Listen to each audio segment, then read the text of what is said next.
He wasn't a keeper, but we're going to talk about keepers with him. He was a burly defender. Burly. He still is burly, but he's now an analyst with us at TSN. It's Steven Caldwell, the Scotland international. It's been far too long, my friend. It has been, Jay. How are you? I'm great. It's great to see you. I'm getting excited about the upcoming World Cup, and I know Canadians are too, and I know you are too. And we've talked a lot about these two keepers we have, and there's no clear-cut number one. But it was interesting to watch these two go at it on Sunday. First of all, let's start with Max Crépeau. First half is excellent, second half not so much. So do the pros of the first half, in your mind, Steven Caldwell, outweigh the cons of the second half? Great question. I would say no, because you don't want to see a goalkeeper make mistakes, and the mistakes came into his game in that second half. So it's a concern, because we wanted to see a renewed confidence in Max Crépeau. We know it was a disaster in Portland. It never worked out.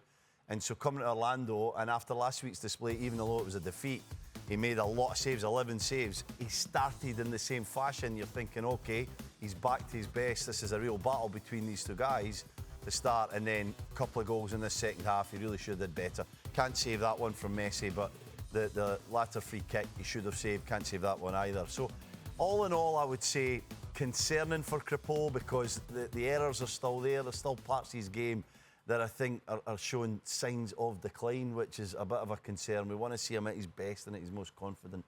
Let's talk about Dayne St. Clair. It was a rough debut with Inter Miami. You and I were talking before we came on here. It would be intimidating to play on this squad with all these big names, including Leo Messi, of course. But you have him penciled in, Steven, as your starter for the upcoming World Cup opener. Did his performance on Sunday do anything to change your mind or even improve that status in your mind? It made me more doubtful. Oh, interesting. It did. It made me more doubtful, because yet again, he doesn't look comfortable in that Inter Miami #1 goalkeeper jersey. He looks like he's still trying to find his feet. He should have made this save. It was near enough to him that has to be saved. This is MLS Goalkeeper of the Year, and you don't expect things like that to go in. So, you know, and the first two shots on goal in this game ended up in the back of the net for Orlando, and it gave them that big advantage that they tried to hold on to, but just Miami's quality came through.